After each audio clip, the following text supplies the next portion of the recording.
Penjabat Gubernur Sumatera Selatan, Agus Fatoni mengimbau masyarakat untuk berhenti membakar hutan dan lahan secara ilegal.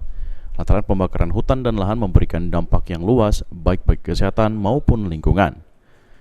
Selain itu, PJ Gubernur Sumatera Selatan Agus Fatoni mengharapkan agar media dapat mengedukasi masyarakat supaya memahami bahaya pembakaran lahan secara ilegal. Forum Koordinasi Pimpinan Daerah Forkopimda, Tentara Nasional Indonesia, Kepolisian Republik Indonesia, pihak swasta, serta masyarakat diminta untuk bersinergi dalam penanganan karhutla.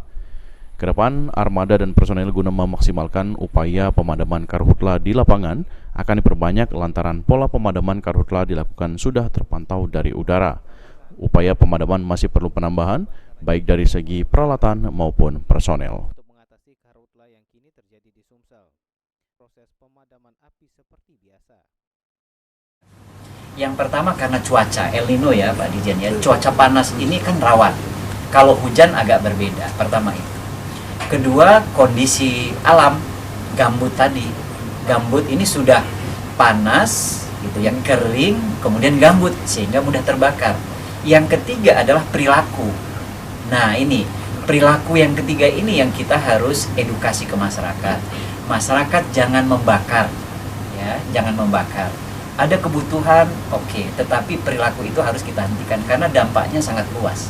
Dampaknya ke kesehatan jiwa, ke nama baik, kemana-mana ini. Ini yang harus kita lakukan bersama-sama. Maka kami minta juga kepada teman-teman media untuk memberikan edukasi, untuk memberikan sosialisasi bahwa kita harus menghentikan kebiasaan membakar. Gitu. Kemudian kita sama-sama menjaga, bukan hanya menghentikan, tetapi sama-sama menjaga. Menjaga minimal di lingkungan kita masing-masing.